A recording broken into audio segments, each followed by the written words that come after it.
I'm Dr. Muralidhar. As all of you know, that there are different types of fat in our body. So the blood contains various types of fat, which otherwise we call as cholesterol. See, as such, cholesterol is not one entity. There are various types of cholesterol like high density lipoproteins, low density lipoproteins, very low density lipoproteins, or triglycerides. So among these, we should know which one is bad cholesterol and which one is a good cholesterol. The total cholesterol or triglycerides is always a bad cholesterol because they tend to stick to the blood vessel, the inside of the blood vessel, and cause slowly blockages in the blood vessels. There are other types of cholesterols like the high density cholesterol or the HDL cholesterol, which is otherwise called as a good cholesterol. So when we do testing of our blood, we should estimate which is high, which is low.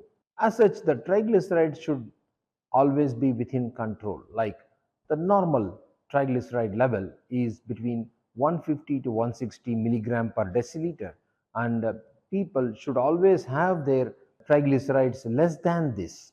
There are people whom we see who are like having a huge levels of triglycerides, like the triglycerides can be 1000, it can be 3000. We have seen patients with a triglyceride level of 3000 milligram per deciliter, which are at a very high risk of developing heart attacks. There are good cholesterol like HDL should be more than 40 milligram per deciliter, but the, this level we don't find in many patients or many people.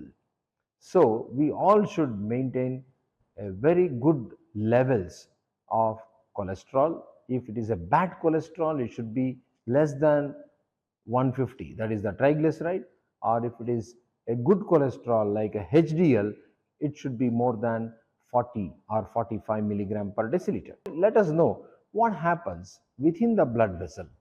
See, within the blood vessel, as the age advances, and then depends on the levels of these triglycerides, layers and layers of cholesterol deposit, and then the diameter of the blood vessel starts shrinking.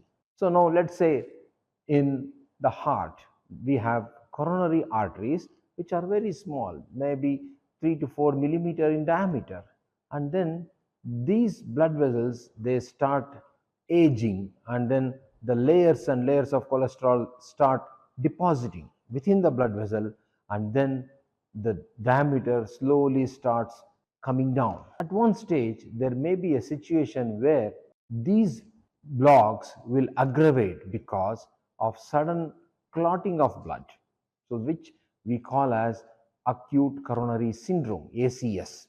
Then there is a plaque within the artery which ruptures and cause clotting of blood, and this suddenly occludes the blood vessel, and beyond this blood vessel no blood flows, and the muscle of the heart will not get any blood, and this is an emergency situation where a large chunk of heart muscle becomes dead, and then it will not pump the blood, and the person will start having a low BP. It can be so low sometimes that the entire heart will not beat at all, and then the heart suddenly stops, and these are the reasons for the sudden cardiac arrest in some of the patients. So we should know all these, and while we should be aware of these things, and when we find in a coronary angiogram that there are blocks in the blood vessels of the heart, we can treat them with various methods. See, there is a method called atherectomy where these atherosclerotic clots can be removed, but that is a very huge surgery going towards the heart and then going within the blood vessel and removing. But nowadays, these atherectomies can be done with instruments passed through the blood vessels, like from the thigh or from the hand. We can pass a catheter, and through this, we can do atherectomies. There are methods like rotablator, what we call as rotation and then removing the blocks.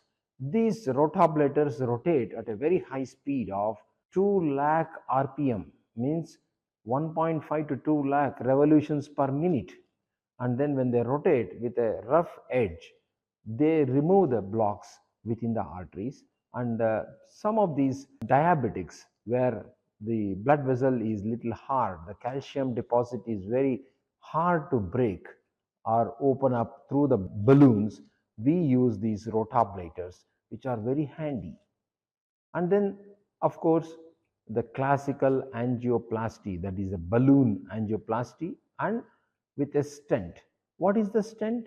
The stent actually maintains the blood vessel after we dilate the blood vessel in that same position, and it will not allow the blood vessel to collapse, so that for a longer duration of time the blood vessel is maintained at that particular diameter, and it helps in keeping the blood vessel in the expanded position. So there are various stents which are now available. Earlier days we used to use steel nitinol stents, but they used to be very difficult, because when the person further aggravates or the disease aggravates and the person has to be taken up for a surgery, these nitinol stents will prevent us from opening the artery and doing a bypass. So nowadays the biological stents have come, where when we put the stents, after some time these stents merge with the artery, and then there is no problem in doing or performing a bypass at that place later on. So now the lot of advancements in the stent technology has happened, and that is a boon to the patients who are suffering from heart attacks. So friends, let us remember that we can always prevent a heart attack rather than treat the heart attacks with whatever the latest technology or the gadgets which we have. So the prevention is always better. The most important thing is to control cholesterol or the triglycerides. So regular monitoring in the blood of these cholesterol and triglyceride is very important. The maintaining a optimum level of these bad cholesterol is very important. It can be through either exercise or eating less oily food, or of course if necessary one can take medicines to reduce these triglycerides. And then associated diseases like diabetes has to be controlled, by which even the triglycerides can be reduced. So keeping body weight under check, regular exercises, not resorting to sedentary life, and regular monitoring of both sugars and triglyceride is very important. And if necessary, one can take medicines to reduce these bad cholesterols. Thank you.